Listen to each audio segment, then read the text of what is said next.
Hello and welcome to Wrestleopinionated. This is our weekly show all about the shows of AEW. We are your hosts. I am Morg and this is...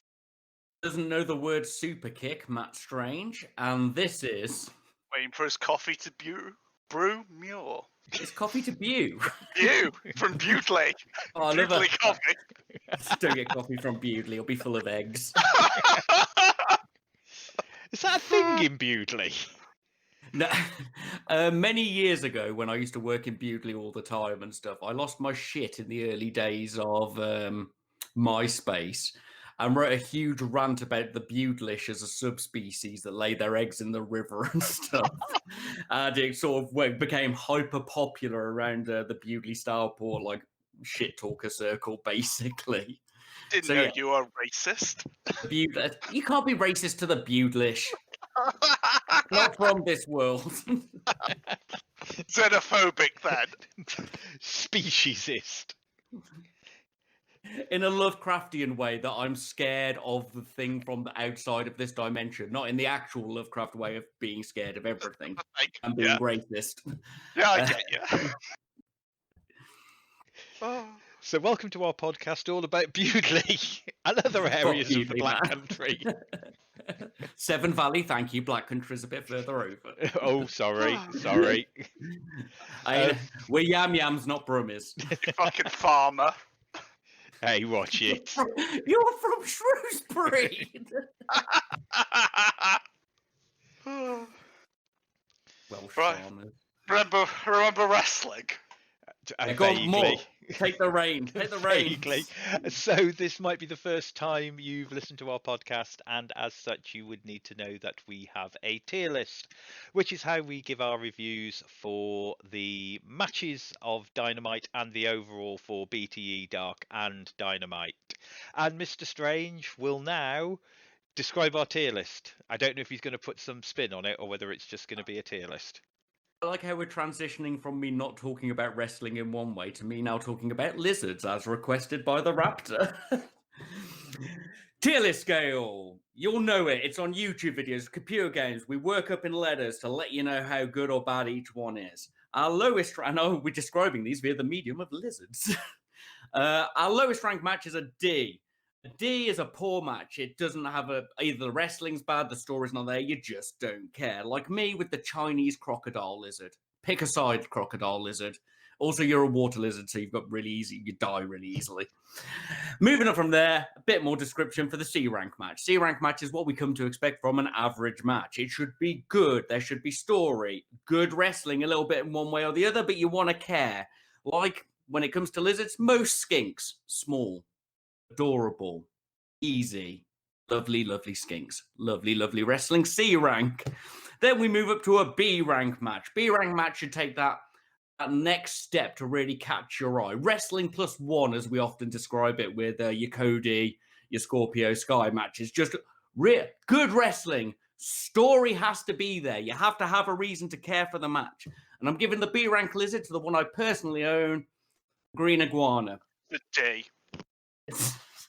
It's fucking indestructible, man, and it's got character. It might be an asshole, but you care about the iguana and you know it more than you know most Subways. One time it eats your Subway sandwich and you hold on forever. An A rank match is probably your match of the month, hopefully your match of the week. It's a fucking solid match. You got really good wrestling, really good story. You care in, you care out. It's got that little bit of flair that makes it fucking stand out. Like the frilled neck lizard, a fucking useless lizard that runs on its back legs, is harmless, but look at that neck piece. You've got enough flair to bring it up to the mainstream. I love them. S rank matches, normally a match of a pay-per-view, hopefully the match of a, but occasionally you get them as a match of the week. The S rank match has everything. It will lead in with a story, possibly concluding one. It will lead out with a story. The match will be tight, crisp, and just fucking good. And that's what we've got with probably the best lizard on the planet, the Komodo dragon. Runs at like 30 miles an hour. Has the teeth of a meth head that can kill pretty much any animal via poison. eats anything it wants. It really is the king of lizards, the Komodo dragon.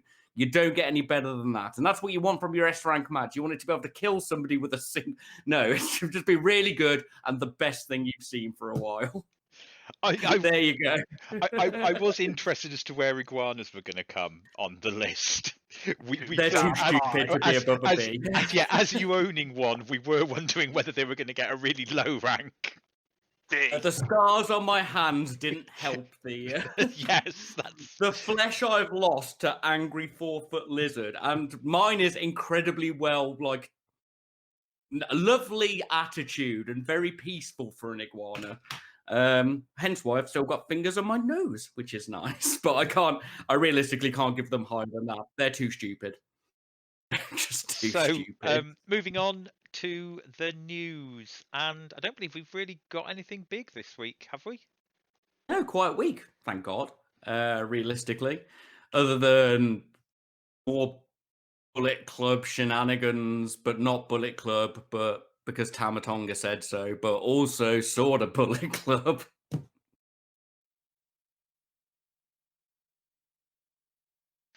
Change to the Impact wrestling match, I believe. Oh, yeah. Alex Shelley out injured, or is it COVID related? Injured, so can't make it. But we're getting Moose instead, so that's, It'll still be good, but it's not Alex Shelley, who I kind of wanted to watch it for. Yeah, you're not going to get to see the Motor City Machine Guns, which is the sad thing. We'll get them in time. Yeah, well, hopefully we can get them on AEWs. Yeah, no, it's definitely going to happen. Exhibition match. Match. Oh, I don't care. Exhibition match. Young Bucks versus Motor City Machine Guns. Come on. We never saw that in Impact. I haven't. The days of LOL TNA are gone. Yeah.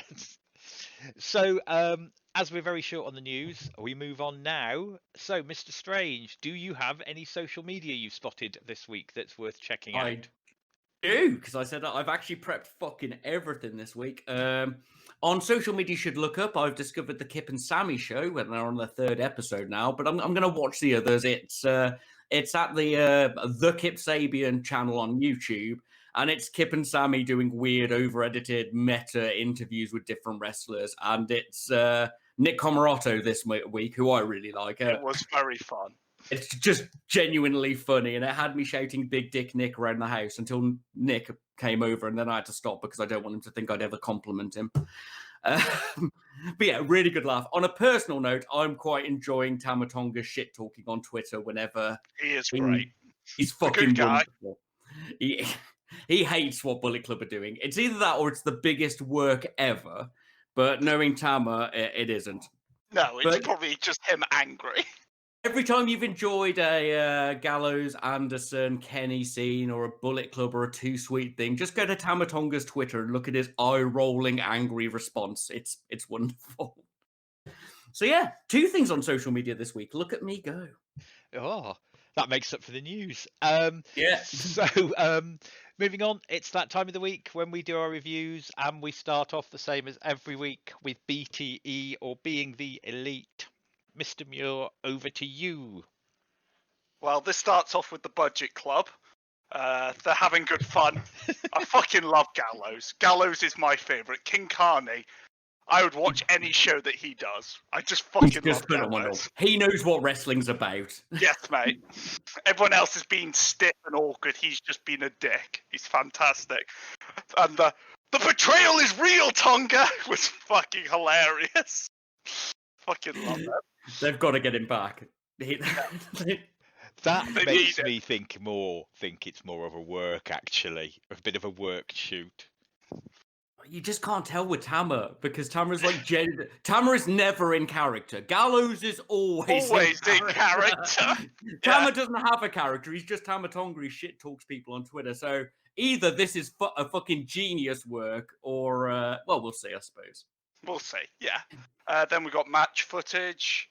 Then we went back to Marco and Lever. Marco talking about Kit being upset. God, I hate this bit. Why won't it die? And then carry on. Brutal. I'm just sick of it, mate. And Yeah, it's really funny. we've seen it in his other show, so I'm just bored of it. Then we got more of the Bullet Club fucking around. That was good fun. Silver can't get rid. I can't remember what happening here, but I've got Silver can't get rid of the smell. Was that when he's pooped himself or something? I can't remember.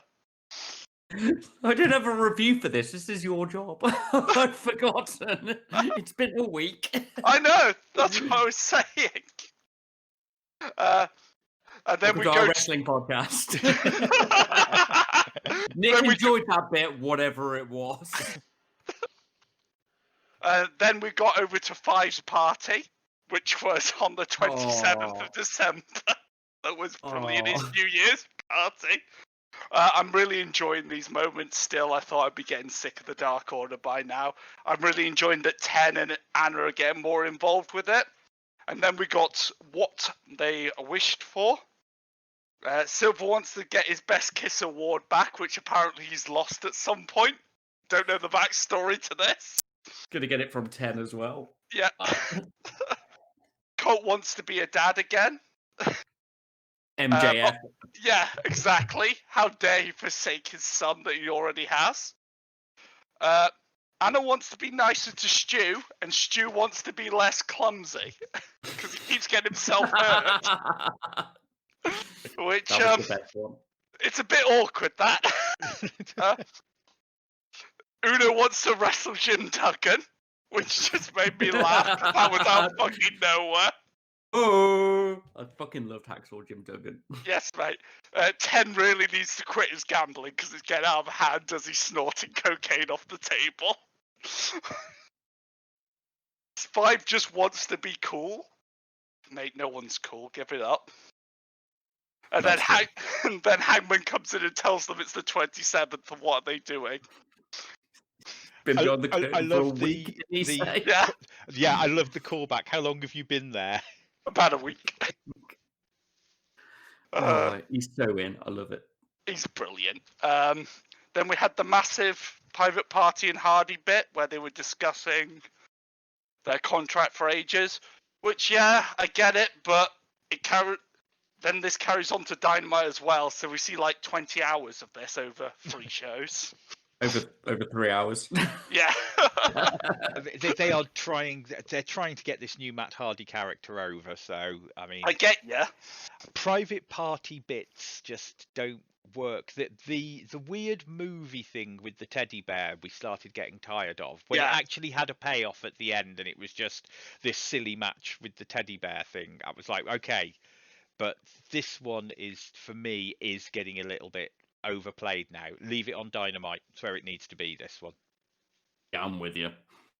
Then we got one of my favourite bits where Statlander just came out of nowhere and abducted Griff Garrison. Yes, she's back. She's almost back, boys. And proper alien, the subject. Yeah, the subject, stuff like that. Brilliant. I love that Kaz is angry because the fucking Bucks live in squalor. That made me laugh. And then they're discussing how shitty their room is. Matt comes in and says he has a better room as long as they sign a contract. You know, standard evil contract man. Yeah, this I minded less. This it's the private party bit that we're seeing on Dynamite as well. Yeah. This I minded less. This is Matt's bit at the minute, and I'm okay with this. Okay. Then Secrets of the Multiverse. Yes, please. Statlander then loses her target. I would have liked if she'd called him Jungle Boy once she'd lost it or something like that. That would have made it just a little bit more funny for me. But yeah, it was great anyway. Cutler wanted a 3rd contract from Matt Hardy for the 7th time we've seen him tonight. I really enjoyed that Sting hates sledgehammers. I thought that was hilarious. Oh, that was that made me brilliant. piss. He hates Don't sledgehammer. bring a sledgehammer. He hates them. Poor Jake the Snake has drunk the Kool-Aid on the speaking Spanglish bit. I kind of like that twist. It was a bit hard to hear Jake because obviously they use their phones and Yes, he's not mate. a loud man. But No, but it was great. I loved that bit. little old man spot. Nice. It was nice to see, and I think the Raptor pointed this out. It was nice to see Jake playing silly buggers with the boys. Just having a laugh. Yeah, exactly that. That's what I meant. Yeah, just being a part of the silly little video project that the Young Bucks It's not and Brandon Cutler do. separate. No, Yeah. it's part of the story. Yeah, exactly. Then we got the bit of Dragon versus Dinosaur. The bit that made me laugh on this was when Luchasaurus just goes, "I don't have the cardio for singles matches." It just made me fucking So laugh. good. Meta jokes. Love They it. always make me pop, you know. Then we had the Vicious Vixens again stealing money, well, as Punching people.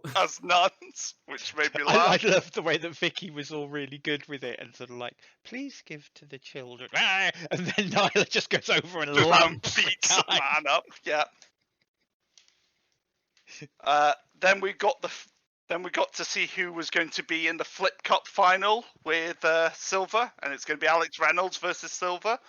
Which, Tag team battle. yeah, tag team battle should be interesting. And then, shockingly, when they get the key off Matt after signing all the contracts, it doesn't work. Oh, it was a ruse. Dun. It was a setup all along. Exactly. Oh. But yeah, Did it? I really enjoyed this. As much as I was smarking out on the Matt bits, I really enjoyed this, especially the Dark Order bit I didn't remember. That was my favourite bit. The big kick. The Bullet Club bits were hilarious. I really enjoyed the Dark Order bit, jokes aside. And I liked Statlander being back in it, and there was some good pops with like Sting and Luchasaurus, can't remember his name. I thought it was really good. So I give it a B. It's starting to feel a bit more indie again. Like it kind of lost that. Like back before AEW, it was just whoever they had about and their mates and stuff. And then Yes, we kind mate. of got into a routine. And now we've got random people popping up and getting everybody involved. So it's just starting to have a little bit more of that chaotic soul it had originally. Instead of it being a bit formulaic of, oh, it is the Dark Order bit, now it is the best friends bit. Yeah. Feels a bit more chaotic, which is more fun. Yeah, it was a good one. I'd probably agree with you. What are we going for then? B? Good iguana of a I show. gave it a yeah, B. Yeah. It's not D. So, no, B. Oh, Bravo. he's talking about iguanas. He's shit talking my lizard. Very quickly, before Yes. we move on to Dark, and because we just talked about BTE, I know we said we didn't have any news, but I did hear a rumour on the internet that Marty Scurll may be done with Ring of Honor. He is done with Ring of Honor because, all the allegations and what he did. He might right. show up. Yeah. I can. Would you like the Marty Scurll thing explained? Yeah, very quickly, because that is the one thing I meant to put that down for the news, but because I noticed it last week, I think it got lost. Okay, so Marty Scurll has not been accused of any level of sexual assault or No. anything like that. That's not the problem with Marty. The problem with Marty is his nickname is Pedo Marty because he likes younger women. And one of the things he said in response to some people trying to call him out for things was 16's legal in the UK, which, although technically true, is not the best way to phrase your defense, shall we say. So, yeah, he is technically not broken the law, has no sexual assault allegations or anything against him, but he does lean towards a younger woman when in the UK. And that's... that gives a variety of public opinions, especially in America, shall we say, when you're in your 30s. Yeah. Right, so, moving on. Oh. Time for an hour and a half of Dark, Mr. Strange. Hey, I enjoyed all of it as well. Did it sail past? Was it like a blitz? I watched it this morning. I was like, oh, yeah, because I was Yeah. going to watch it yesterday, but we had to cancel it. I was like, oh, I'll watch it this morning. And honestly, I just sort of had a good time. It was quite nice not to have that dread lurking over me. But here we go. Relative speedrun of AEW Dark.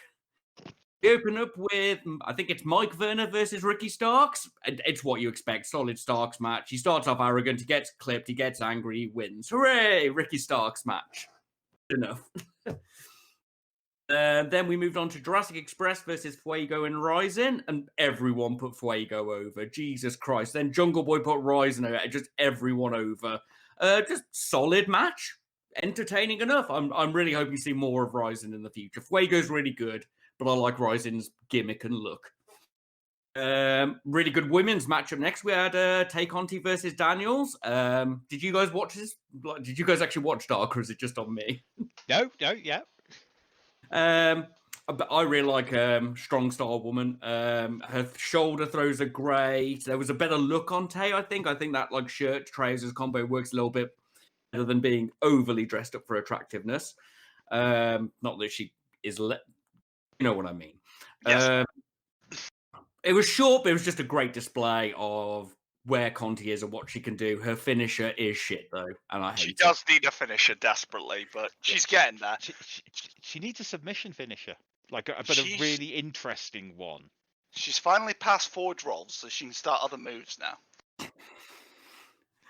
Trips through this away. Then we had a middle of show 10-man tag, which I wasn't expecting. It was a selection of jobbers and Danny Limelight versus the Dark Order.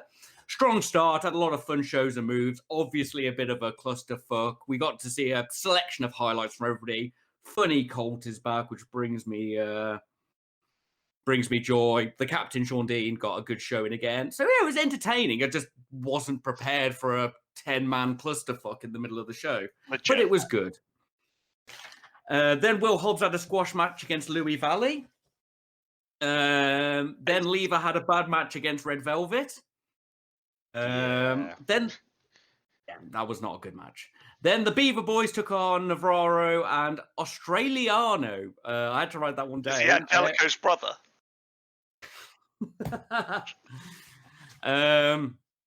This was actually pretty good and fun. Obviously, the Beaver Boys put over the new lads. Navarro can go. Australiano is very flippy and weird. It was really solid and fun. It was Johnson and Solo versus the Varsity Blondes. Now, I do like to compliment people's music, as on a lot of my favorite ones. I'm a big fan of Ricky Stark's music. I hate the Varsity Blondes music. It haunts my soul as an ultimate combo of Bon Jovi and Guns N' Roses, both of which I hate. So, it was all right. Solid, good match. Ruth woke up in this middle of this one, so it didn't get my 100% attention, sadly. Alex Gracia versus Anna Jay. Very, very short. Still smooth. Not as good as the Conti match, but it was pretty much just Anna Jay annihilated Garcia. Serena Deeb versus Hesha Price. Hooray! Hey, Fisher Price. Not as good as I'd have hoped. I don't think Tesha knew how to take a lot of Deeb's more complex, unique maneuvers. No, that's one of the ones that fell down a bit for me. Then we had Comoroto and Black versus Bear Country. I still love Bear Country. Great. This did make me wonder who was going to win. I did have that brief pause, but no, with Bear Country winning, it's obviously they're going to get more of a push possibly for another tag team, being overjoyed, Nick. There was so much beef in this match, and I really enjoyed it. Boulder's got some fucking great strikes. I love Comoroto, and I reckon he'll get signed because I've discovered he's trained by QT Marshals. I legit think that two-man senton could kill someone. Like, yes, mate. That definitely could kill someone. I did the two-man senton, and Ruth's watching with me, and they went to do the other move where he puts him on his shoulder. Yeah, and mate. Ruth was like, oh, they're taking a lot of setup time to set up this move. And I was like, that dude just took a two-man senton. He's dead. He's just hit 600 pounds in the face. He's dead. Yeah, just Hadouken. They can take all the time they want. Yeah. Honestly, it's quite nice to see a beefy tag team. Like, do we have any other beefy tag teams in AEW? Like, we've got FTR and they're beefy, but they're still like quite fast-paced moves. People, you know what I mean? They're fists, they're a strikey tag team. So yeah, I can't think of a real sort of monster tag team. Yeah, Have heavy machinery yet? No. Yeah, and these boys could be that. And yes, I was taking in their weird skin masks at the start when they come in. So I think they're meant to be like Appalachian hill folk, sort of hills have eyes comboed with giant beefy men. So I'm excited for this, and I like the team and I like the match. watch this match. If I had one recommendation, it'd probably be that. We had Chaos Project against Top Flight. Not the best of matches, to be honest. I enjoy Luther and Serpentico, but I think Luther is learning some different moves. He did like a sideways code breaker thing on a neck and stuff. But I'm not sure Top Flight was the right opponents for them. I think I said this when they fought last week, didn't I? That cruiserweighty flippy people aren't the best. And that's... No. Serpentico could do it, don't get me wrong, but with their weird combo things... they need a specific... They could fight fucking MJF and Wardlow and probably pull off a good, fun match. Top Flight ain't the ones for them. And there were a lot more inventive tag team moves, like when they continuously tried to throw each other and stuff. Some cool moments, but a bit meh. Overall, good dark. Like, I'd give this a C for a dark show. I had a good time. There were some stronger matches, a good Conti match. Yeah, I was pleased. It could just be that it was an hour shorter than anything else. No, I Don't don't. get me wrong. Positivity, damn it! No, I think you're right. I think it was definitely a C, maybe even. I don't want to say it was a proper C plus, but it was Good certainly C. yeah, It was a a strong good C. C. Yes. Really enjoyed the Oh, that's Conti nice match. to say. Yeah, it is, isn't it? After months of please God, no more wrestling. So now we move on to Dynamite. Dynamite opens this week. Shivani, Excalibur, JR on commentary. There's a Kingston Pack video promo. I didn't rank it or give it any thought. It was a good promo video. Yeah, Pac being great. Yeah. Then we move on to Kingston with Butcher and Blade and Bunny versus Pac with the Lucha Bros. Pac wins with the Black Arrow. What did you guys think of the match? We'll talk about what happened afterwards. What score did you give it? I think I at least assume you guys were prepared for me to be very excited about this match. It's exactly my sort of thing. We had a nice fast start. Even ignoring the opening Tope Con Hero that was a little bit wobbly, the fact that Pac just went... And it was very one-sided and brutal for the start, but then Eddie pulled back with superior shenanigans and a solid comeback. Punchy boy. Yeah. Solid chopper and kicker throughout, which I love. Yes, Good pacing, great character work from both of them. I could see who they both were in the ring. I fucking love this. I gave it a high B/an A. You boys can fight me. No, I think it was a solid B. The only criticism I have for this match is I feel it's a bit too early for those two to be fighting. But other than that, I really enjoyed this. I was really worried because, Pac is so flippy and Eddie's so strong style that it wouldn't work. But, Pac changed his style a little, Eddie changed his style a little, and it was brilliant. It was a solid B from me. So yeah, I gave it solid B. It was just pretty much what you said. I liked the brawler versus the flippy guy. So Pac just did his badass thing. Yeah, just like I am a little fucking monster badass. And also, I don't think it was too early. I appreciate what you're saying, and I think I would have agreed with you 100% had what happened afterwards. Eternity well, what happened next. So the family and Death Triangle face off, and then Lance Archer comes out. Eddie and the family run off, and Archer has words with Pac. And so I think we're moving in different directions. The match between those two. Yeah, something like that. Yeah. And I Lance think destroy. That's all I've got written on my notes. It just says Lance destroy. But I think we are heading towards Lance and Pac being the protagonists against Kenny for the first ones. And I think I think you're right. You want to keep Mox can tie Kenny up for a little bit, but then you need somebody to be the next one. And you've got to think the only person that's actually got a victory over Kenny is Pac. Yeah, and babyface wise or protagonist, because I know you don't like me calling Pac or Archer faces, is the fact we don't really have any faces that can give Kenny a run. As you could use Scorpio Sky like he did with Jericho, but top rated guys. Cody's not allowed to wrestle for the championship until he turns heel, so you can't have him going against Kenny, other than just having a match for the reasons of having a match. So yeah, I think, and you've got to keep Hangman away from that belt for a while. Yeah, no, I'm with you. He's got to build up his friend circle and goes back. I think you've called it there, Muir. I think it's Archer and Pac to be the protagonists against Kenny. Right, so go on. Either of them could be turning face like fully by then, but I still think they're too much of dicks to be called fully faces yet. I think they'll be faces, but Austin was a face even when he was a dick. They will be tweener faces. Yeah. Face roll, tweener persona. Yeah. Pretty much. Yeah. They will rest. They will come out of the right hand side as we look at it, the left hand side as they step out from behind. I think that's the right way round. Yeah. Moving on. Chuck Taylor with Orange Cassidy versus Miro with Kip and Penelope. Miro wins with the game over. I unranked this match. What did you guys think? I like that Chucky was called the Chuck Kentucky Gentleman. That made me happy. I marked for that. Solid pace start. Not great, but solid. Miro's comeback looked really good, and they just ended.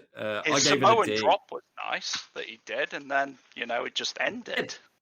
Yeah, that's the problem. We got the hints of what could have been a really good match. And I know you want to read Miro as a beast. Yeah. I understand that. But I don't know. Maybe it's because I'm such a Chucky T fanboy. It was a D from me, bros. I unranked it because I just think it was just a storyline. It was just a case of getting Chuck to be the butler for Miro. I'm just saying that Chuck's a bit too high-statted for this. He tag teamed with Okada, boys. Come on. He did tag team with Okada. Yeah. He took out Fire Ant, who is Sami Zayn using an invisible hanger. No, sorry. Orange Cassidy was Fire Ant. Sami Zayn was El Generico. They've both suffered at the invisible hand grenade. One of the reasons I unranked it was because I couldn't give it a D, and I couldn't give it a D squash because the opening flurry from Chuck was really good and it was so setting up, but I think you're right. I think it's a D just because it then went flat and they didn't. I was really hoping this would be the match that would turn you two round on Miro, and then they went out and went, no, just go and finish him with 2 moves. His comeback was really good. I've got to give it that. Like his fucking blitz back when he got the edge back looked great. And then it just ended. Yeah, that's the problem. We could have done with another 5 minutes of him just waiting for this Miro match as well, because he looks like a fucking bull. The dude is built, Yeah. And he's got a really good. Yeah, no, he's got, but we've not had any. He needs an exhibition match to actually show off. I thought it was going to be the Trent match, but that just didn't massively. Yeah. We'll see. Maybe we'll get Chuck. They've got some chemistry in the ring, so maybe we'll get a comeback once Chuck ruins the wedding. Go on, Chuck. So then Private Party and Matt Hardy backstage promo, more 30%. More digs at Dub Z about the not being able to do Twitch. He's got their third parties now, boys. He's got 50% of them. Look out. He's a heel. At least we know it's corporate Matt now. Though Matt Hardy has over, as I said very near the start of our podcast, if you go from WWE to AEW, you get like one promo shit talking the E, and I go, yeah, fair play. We all bitch about our old boss. Don't overdo it, basically. Then you just sound like a seething Bret Hart otherwise, don't you? The angriest man in wrestling. Moving over from that, we then went to the Inner Circle New Year's resolutions. What did you guys think of this? And did you give it a rank? I didn't, but I should have. Championships! Champion! Are you booing food? I like the Descent. I like the tag team slurt. I like MJF's face after the kickoff. Like he had this proper look of he knew what he was doing. Started a bit slow, but it's fun, and I liked where it went. And Hager just shouting championships like a Pokemon. It made me pissed. I didn't rank it, but I think I should give it a B. Like we had some good storytelling. It was entertaining in the room, in the ring. Yeah. I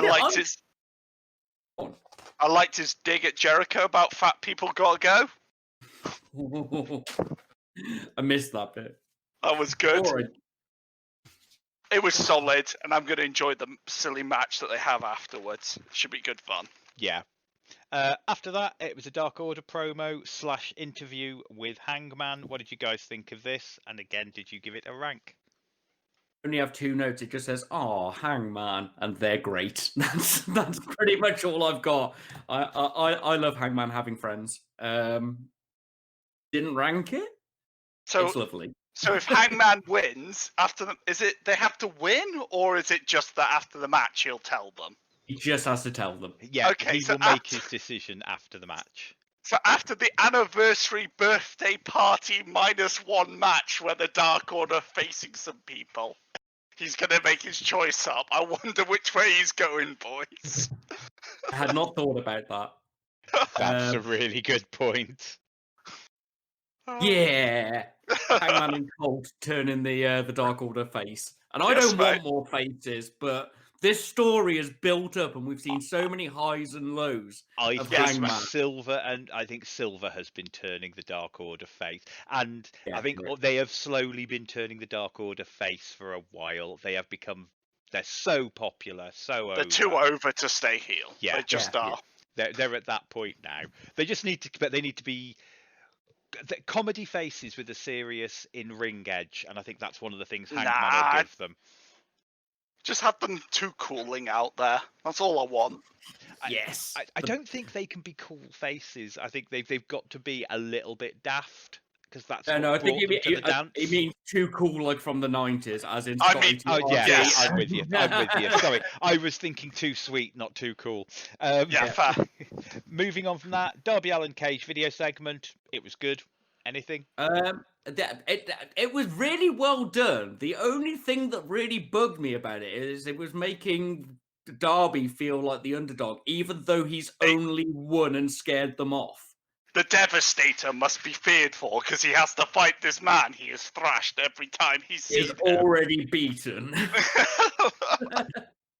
He's beaten his tag team partner too, and the other one. He's beaten all of them, but be worried. He's been fighting bullies his whole life.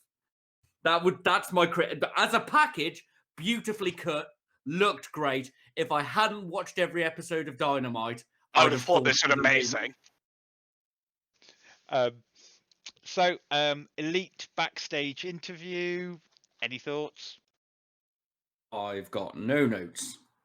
Yeah, it was very, very quick. Oh, So it's then- the build up to the thing. Yeah, I know what you're on about now. So, Yeah, right. So I have this worded in a particular way, kind of on purpose. So the Elite, Kenny and the Bucks, with Don Callis versus the Varsity Blondes and Danny Limelight, is suddenly switched to Kenny and the Good Brothers versus the Varsity Blondes with Danny Limelight. So, what did you guys think of the bait and switch? What did you think of the match as a whole? And what score/rank did you give it? Unfortunately, I don't want to sound stupid because when this happened, Nick was like, "Well, it was really obvious that was going to happen," and I was watching the thing, and I was like, "Was it? Oh, I meant to be one of these." We were caught out by it. I Nick- called it because Kenny came out first. He's the world champion. He wouldn't come out first. The tag team champions would come out first. Then it would be Kenny. Yeah. And I was like, as soon as Kenny came out, like, oh, so it's the Good Brothers. Nick's Yeah. thinking on a whole different level to us. Yeah. Sorry, Yeah. guys. Anyway, the actual match, I suppose. My top note is where do Kenny's eyebrows go every other episode? the back I home really- with the Bushi. I really like the turn on the Bucks. I thought that was good. It was good. Limelight's over the rope flippy arm drag fucking shit blows my mind. Limelight is like Phoenix. Every time I watch him, it's a phenomenal display of things I didn't know wrestlers could do while springing off ropes. And then a match actually broke out, which I'm not going to lie, I didn't expect. I was just expecting a stomp and then to go, But no, they gave him a really good match. It was solid. It wasn't too one-sided. It had good pace. Got the kids over. I think Magic Killer looks like a fucking cool finisher. I really liked it. I gave it a B. We had story, we had trickery, we had a good match, especially for a six-man tag with essentially a jobber team. And you know, they're not jobbers, but you know, when They're they not don't high get an tier. entrance and it's a random thrown in with a tag team. Yeah, my expectations were blown, and I really enjoyed the match. Did you guys Did have I- an did I advert mention- in Oh, this? Yes. Oh, okay. That was one of the problems tonight. So on Fight TV, normally we get the picture-in-picture, and we actually get to watch the whole thing. We didn't. Every picture-in-picture I had was the AEW logo. Yeah. Yeah. Yeah, me too. That drained this match a little bit. It was still great, but that just hurt it for me. But, what can you do? I thought it was solid, though. What score did you give it, Mr. Muir? I gave it a B because I really enjoyed how much the Good Brothers and Kenny put over, a jobber team, like Strange says. Okay, they're not, like, bottom tier, but they're not top tier. And I really enjoyed it. And the swerve was great, Until Kenny came out, I was like, oh, this is, going to be the elite. And then it wasn't. It's good. I liked the swerve. I liked the fact that the Bucks really didn't know what was going on and seemed to be quite surprised by it. I don't know if I mentioned when I did the pre-run, Good Brothers win with the Magic Killer. I gave it a C/B, and I think I downgraded it because of the picture-in-picture broke it up for me. So that was it probably was a B. I think you guys. I'm real good at skipping adverts. Like I can get to the Yeah, I think that the problem for me was I've got so used to having the picture-in-picture to watch everything that's going on that this was the first time it kind of caught me out in this, and I didn't downgrade anything else for the same problem. Oh, it's a B there. So I think it is a B. I think, to be fair, I think my C/B should be upgraded. I'm going to take a moment as a man who enjoys exercise and beefy men to just comment on how massive Gallows is compared to most people in AEW. Gallows is giant. Fucking huge. Right, take back over. It's dub time. So then Mox's music hits. Mox comes out, attacks Kenny, gets beaten down 3-on-1. Lucha Brothers for the save. Bucks come out and try to peacekeep. Bucks get super kicked by the Lucha Bros. What did you guys think of the after shenanigans? I've never seen such high tier dub before, and I actually kind of enjoyed the way it rolled through different people betraying and backstabbing and beating each other. A multi-way feud sounds interesting to me, and it gives the Lucha Brothers something to do whilst Pac has some kind of interaction with Lance. I didn't rank it, but it was a +1 whole dub for me, and I mean an entire dub. We have never seen levels of dubs like this before. Oh, we have. No, but this was ridiculous, and then it carried on to the next segment as well. That just turned into dubs as well. No, I really liked that this was a quick way to go. This person's fighting this person now. This person's fighting this person now. This person's fighting this person now, and sort of got you some little threads to build the next story arcs with. So yeah, it was solid. And I liked so obviously we were sitting there, well, the Bucks are going to come out and back up Mox. That's going to make sense. And then the Lucha Brothers came out. We were like, oh, okay, that's different. I think Lucha Brothers and Mox is an interesting team. I think that works really well because you've got real hard-hitting Penta, Mox, and obviously Fenix's ability to just do something completely new. But he's also a rope spin through the air, land on another rope, but also Albertine and land in a cutter. But he can also trade chops with someone like Kenny. We know this, so yeah, I'm quite. I was like. The Bucks didn't suit Mox as much as the Lucha Brothers do, and then the super kick on the Bucks, Lucha Brothers for your first tag team opponents for the belt for a bit of a feud. I know we've seen it before, but some stories are worth going back to because you've got a proper feud. Rock Austin fought each other so many times. And I believe it was their later ones were always viewed as being their really great ones when you've got all that storyline behind it. So yeah, I didn't have a problem with it. I'm excited, and there's several different directions it can go, which is nice. Yeah. Been over a year now, so they can fight again. And Mox to join Death Triangle and make it Slaughter Square. No, he's not Death Square member. We all know who the fourth member is. Yuka. Thank you. Come back to us. Right. The waiting One good room. moment to a bad moment. The waiting room with Cody Rhodes and Jane Cargill, apparently out of nowhere.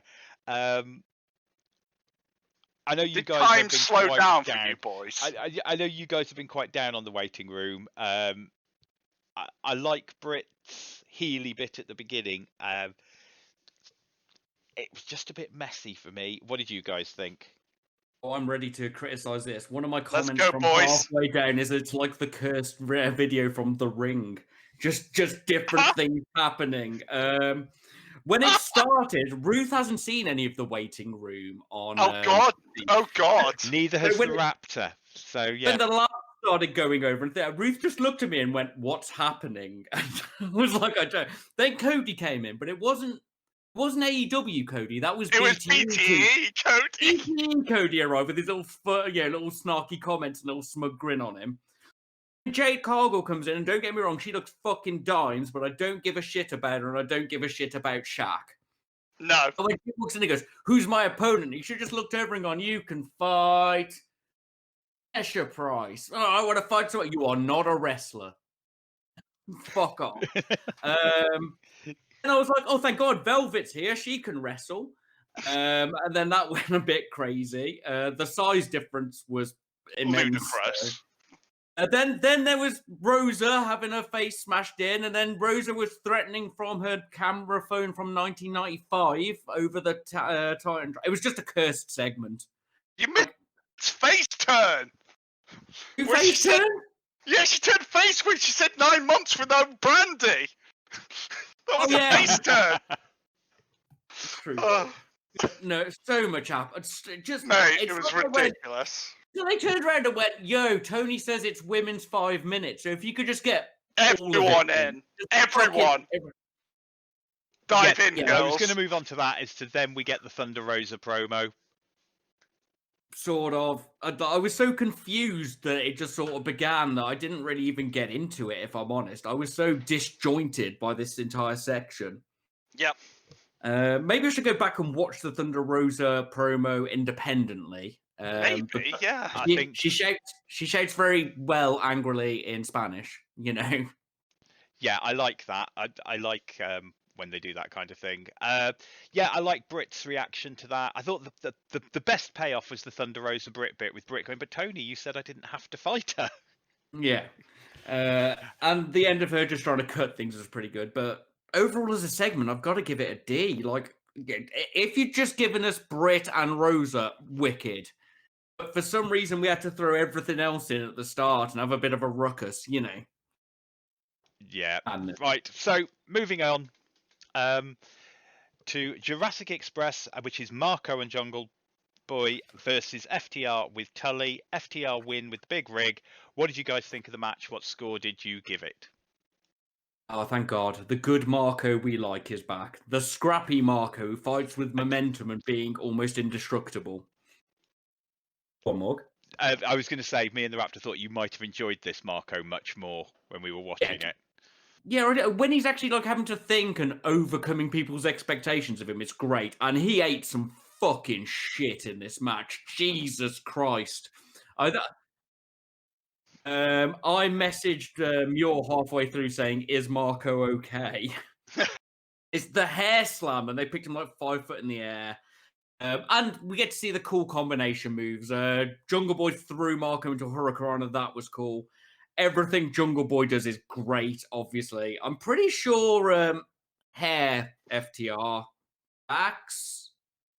So he did a spine buster where I was like, I think Marco's dead. Like, actually dead. It had good pace. It was actually really solid and smooth. And it was fucking brutal. I actually enjoyed this, and I gave this another B. I had a really good show. You guys are gonna have to critique this. Maybe I was excited to see Marco I like.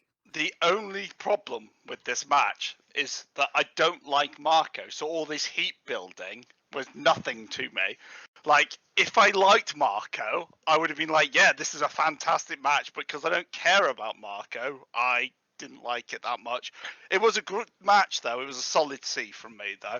And I did like seeing this version of Marco, though. But There's so much bad blood between me and Marco, but it ain't going over yet.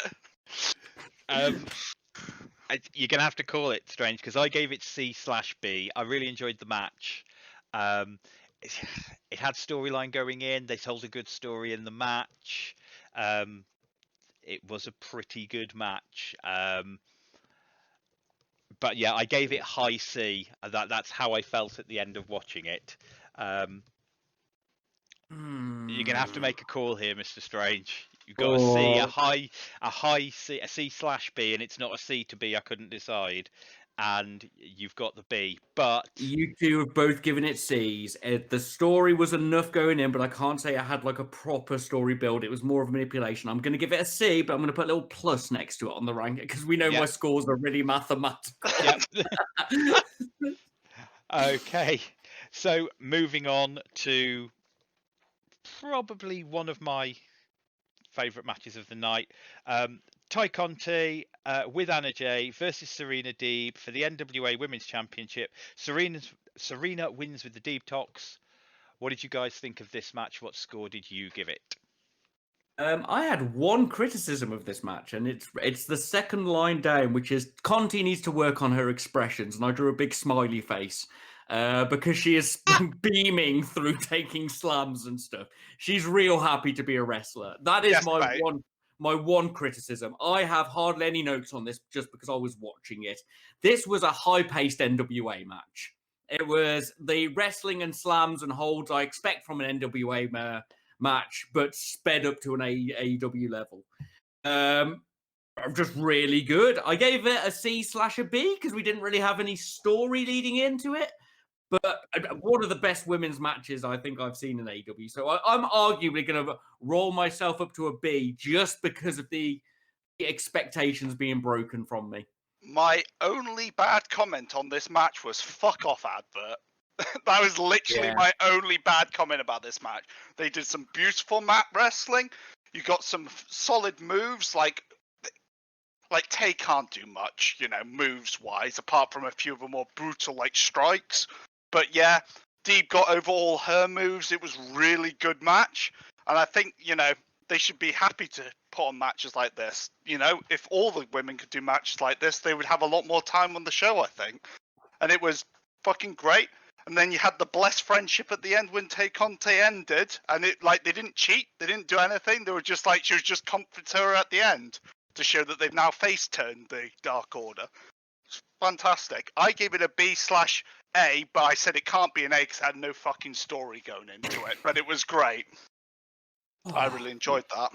Look at Muir with the high-ranking women's match in AEW. This is a good match. This was a really, really solid match. Got to see Tay doing stuff. Serena has done exactly what I said she'd do when she arrived. She has become our women's Cody Rhodes in that I don't think we've ranked anything that she's done lower than a B. It's because she's the only veteran they've got, mate. She's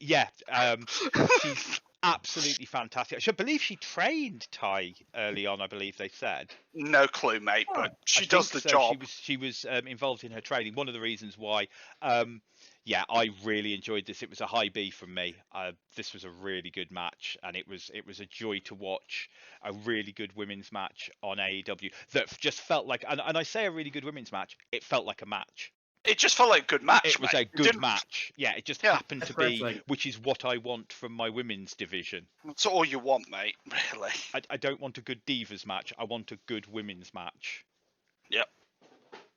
So yeah, high B from me. It can't be an A though, because it's a really good show. Story. I'm just going to point out this is a really good show. We've had a good time. So then we move on to our main event. Taz joins commentary.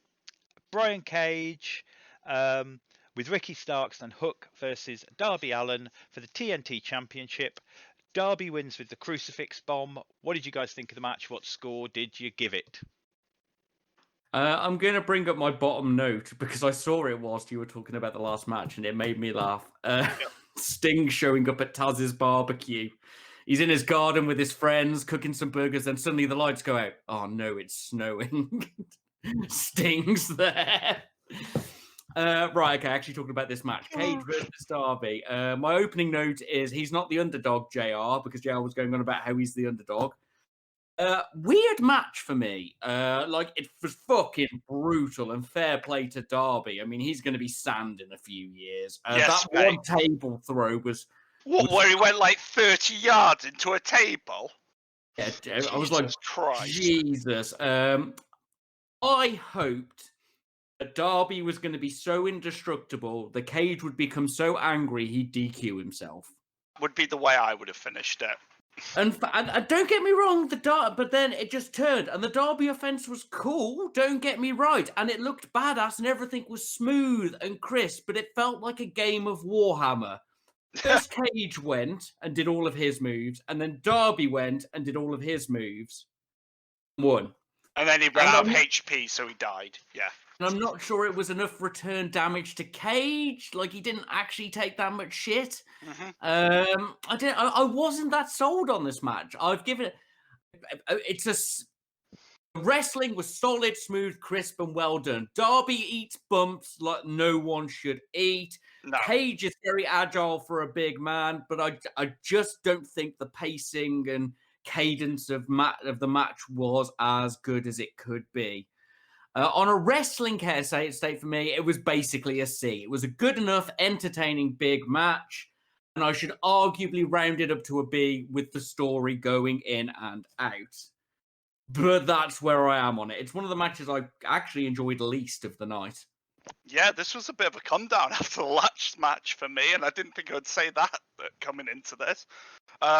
The crucifix bomb was lame, but unfortunately, I see Mayu pull off a perfect crucifix bomb like nearly every week. So after seeing that, it's just like, it's like seeing another shooting star press after Hangman sort of thing. Yeah, Darby, please stop taking these bumps, just please. Just calm it down. Yeah, I want you to still be wrestling in 5 years, mate. Please, Yeah, it was solid, but like I said, I don't want to see Cage, a man looking like that, getting beaten, just normally. Unfortunately, I want to see him get destroyed before he goes down. Why isn't Cage a mini boss? So, what did you give it? A C? I think it's a C, mate. Yeah. It was a B for me. This had story going in. It has a huge amount of build. There was story told throughout the match. And whereas I appreciate your comment about Darby not being the underdog, in reality, he was going up against the Monster Cage. He beat Cage with a surprise move. Something unusual. He didn't use the coffin drop. The bumps that Darby took, and I am one who does like the big ridiculous bumps and that kind of over the top. Big table one was great. Yeah, the other one. Like, this was also, it's one of my dream matches in a way, in that it's Cage versus a small flippy guy, because Cage is fucking brilliant against small flippy guys. His character, if you followed him through the indies, he's never ever cared. Although he might play the character, but I shouldn't be losing to cruiserweights. He's never cared about losing to cruiserweights and puts them over like hell. And he'll bitch about how he shouldn't be losing to them. I watched a brilliant Cage versus Austin Aries versus another cruiserweight match, and that was the whole story. And it ended with that Cage doing the I shouldn't be putting over UX division guy. Yeah, I really enjoyed this match. I gave it a B, and it was a solid B from me. It's all right. We rounded down on the other one, so I'm going to round up on this one. We've got a blessed scale where our two varying opinions balance, shall we say? Just for me, it was just the I go, you go way of it. Just felt, I don't know. I think it could have been paced better, but yeah. I mean, there probably should have been. If they'd had I'm wondering if the first match ran over a bit. I'm just glad that this feud's over. Well, hopefully. Yeah. There's things showing up at Taz's house right now. Taz, go and hassle somebody else. So there you have it. That's our review of Dynamite for the week. Mr. Strange, what is our overall score for Dynamite this week? Right, we've got our two neutral counters, which we've covered. 2 Ds, which get countered by Bs, leaving us with 2 still flat Bs. It is a solid B rank show plus 1 whole WCW. That's the entire... Yeah, no, really good show. I had a great time. Yeah, To talk really about good. Sting actually doing something, boys. Oh He yeah, I hit forgot to someone. mention he actually hit. I meant to mention that in my why the match was a B. Sting Because actually Sting did something. hit somebody with a baseball bat. Yeah, fair. I just wish he'd smashed the sledgehammer in too. So there you have it. That's our review of the week. What did you think of this week's AEW? Let us know what you think. You can contact us at wrestleopinionated@gmail.com, WrestleOP on Facebook, and WrestleOP1 on Twitter. You can give us something to rant about. You can give us, or maybe you've got a favourite match that we haven't thought of that you'd like to hear our opinions of. And with that being said, we are going to move over to our what I have referred to as it's our favourite matches review. It's actually our favourite of the top 5 that we pulled out of our heads randomly in a conversation one day. It was only meant to be 1, but then I wrote down 5 and everybody else was And then that really fucked me. So this is one of my choices, and apparently. this is one of yours. So, Mr. Muir, it's over to you to give the sort of the preamble and what have you. This is not a match I'd ever watched. Right, Strange, help me out here. So Zack Sabre Jr.'s champion. Chuck has been Pro Wrestling Guerrilla champion. Yep. Chuck is a basically forever upper mid-carder in PWG. He's worked his ass off. He has previously lost the championship a challenge to Zach a couple of months before, and Zach had just defended it from, I believe, Marty Skull? Oh, Trent, yeah. Trent and Marty Skull. He defeated Marty Skull and then just defeated Trent going into this match, I remember. Angry vegan noodled Zack Sabre Jr.'s gimmick is he is a extreme lefty vegan wanker. He's amazing. Who sulks, throws fits, and patronizes people. He's wonderful. And this is Chuck's like rise up vengeance tale. There you go. Thank you. Who's reviewing first then? Well, you're the best one at the sort of play-by-play reviews, Mr. Strange. So I think you should do the kind of that play-by-play, and then I shall put in my notes on my thoughts. Zack Sabre Jr., you're boring. Shut up. The character work in this match is great. Phenomenal. They both look like they fucking hated each other as well. I don't know if you've seen much Zach Morg, but that level of smoothness in just fucking everything he does is... He's one of those ones I always expect to be a babyface. Oh God, no! And then, to be caught out, I expect he's a bit like Will Ospreay. I always get thrown off when Will Ospreay plays heel. Oh, because I always think he should be a babyface. It might be because they're British. Yeah, that could be the way. And they're not playing the standard. They're not playing the William Regal heel Brit. So therefore, I just assume they're going to be flippy or submission-y baby faces. And yeah, Zack Sabre Jr. made it very clear right from the beginning. I was like, oh right, okay. So Chuck's the face. This is not face versus face. No, it's not. We start with a nice slow build. It doesn't pause, but isn't fast. And you get to see human shitball Zack Sabre Jr. turn everything into a submission. And he's great at them. He's got some great rolling heel shenanigans as he bounces from one thing into another. And it is the character work is wanker versus shitlord. Those are... Chuck is a cocky... He can't help but make a snarky comment, and Zach's a wanker. Dax was pulling off a stretcher at one point onto Chuck, who just smoothly dropped it into the Falcon Arrow, which was great. And that gave us Chuck's... About halfway through the match, he comes back with a bunch of actual power slams and moves. Like, we've not had him since the start. It's built up to that pacing. Then Chuck gets out his chairs, because Chuck can't do a match without building chairs. As he said on an AEW show, if you're going into it, make sure you build it yourself. Smart lad. But what you've got to notice is this match had very, very few what we'd call traditional high spots, especially in the indie way. The high spots were slams or a really well pulled off Article 50 arm lock. Yes, mate. Also, this match had so much cool inspired shit. Like, I've never seen a wrestler undo the bottom rope before, so you can't get rope breaks. That brilliant. Was so cool. It's just How so cool, different. And then Zach losing his shit over a bunch of things. That second middle rope break, just fucking awesomely done. Zach's anything Zach does, you hit him, you can just float over him. I suppose it's because he weighs like 4 stone, but his ability to roll round a body and get caught in different positions, or be brought through to a different move is just phenomenal. It's probably got my best ever ref moment in a wrestling match I've seen. Rick, when Zach hits him with the belt, quite plainly, he's like, oh, go on then, disqualify me then. No, you've got to pin him. Oh, fine. Oh, I cannot pin. You hit him with a belt. I fucking love that.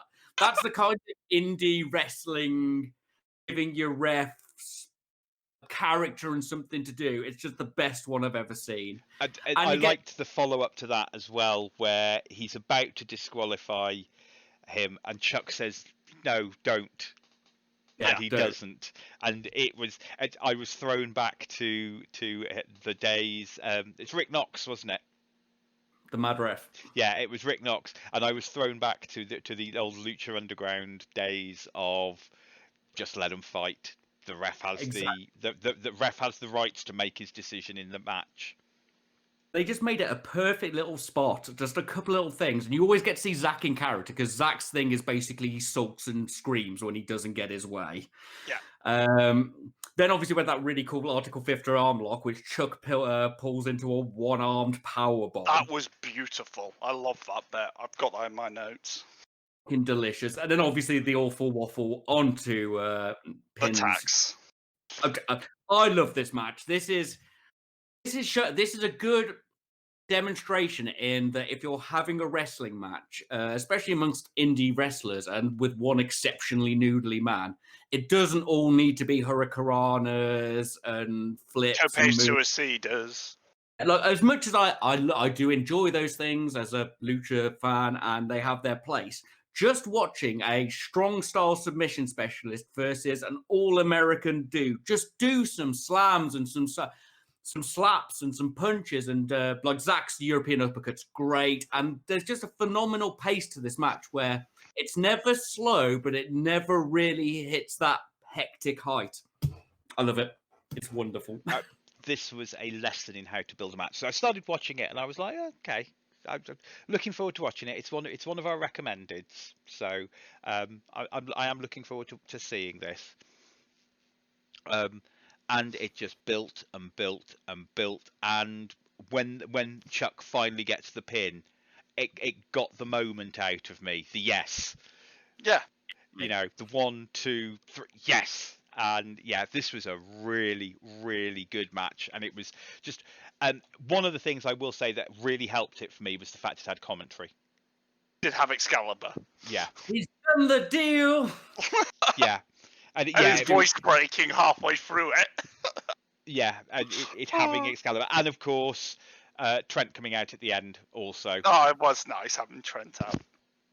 So yeah, I thoroughly enjoyed this match. I'm gonna slowly turn you into an indie shitter, Morg. Oh, we spent New Year with me introducing the Raptor to wrestling matches, and that I thought she should watch, including another one that's on this list in the future. We might get her in to review that one with us. So that yeah, sounds cool. All in all, I thoroughly recommend this match. I will try and put the link up on Facebook. If you go to our Facebook, Chinese YouTube, Wrestleop on Facebook, there will be a link there to this match. We've managed to, I think, link all the matches we've reviewed so far. Yeah, any final thoughts from either of you about this match? We've just both talked over Muir. You got anything, mate? I loved Zach's rope crawl at the start, where he was just slowly crawling along it, taking the piss out of, like, people that bounce off the ropes and stuff. He's just a fantastical storyteller. And if you get a chance, watch him in NJPW with Lord God Emperor Taishi, sorry. And fucking, what they call it? What tech is that? Dangerous tech is that there? Yeah. Highly recommend it. Get your ass over here. He's so wonderfully It's the Tokyo Dome! Get up here! Just fucking brilliant. Right, guys, are you ready for me to hit the random number generator? No. Go on, See what go we're on next. reviewing next week.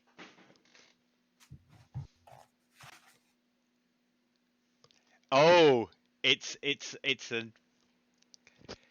another Muir one, Oh no. Ooh.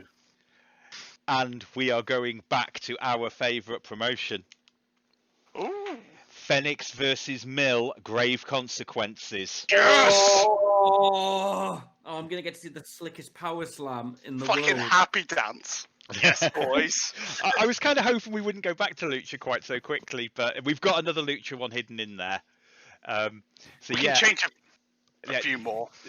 next week will be Phoenix versus Mill, Grave Consequences. As always, I will try and get a link to it in the Facebook.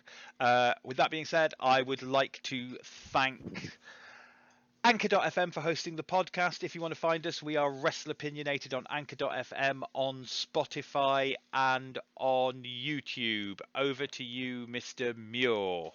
Thank you very much for listening. It's been great fun as always. If you'd like to send us in any questions or anything like that, feel free to send us to wrestleopinionated@gmail.com, WrestleOP on Facebook, and WrestleOP1 at Twitter. Over to you, Strange. Hi there. For the YouTubes, please click the little belly thing, the subscribey button, the likey button. If you're on Spotify, please click that little bar, which I think ranks them. Sometimes I give them the little high rank. If you're on Anchor, I don't know what the ranking system is. But thank you very much for listening. Please do like, share, subscribe. Tell your friends who like wrestling to listen to us. Tell your friends who don't like wrestling to watch wrestling and then listen to us. It's the best thing in the world. Back to you, Morg. All that's left to be said is goodbye and good night.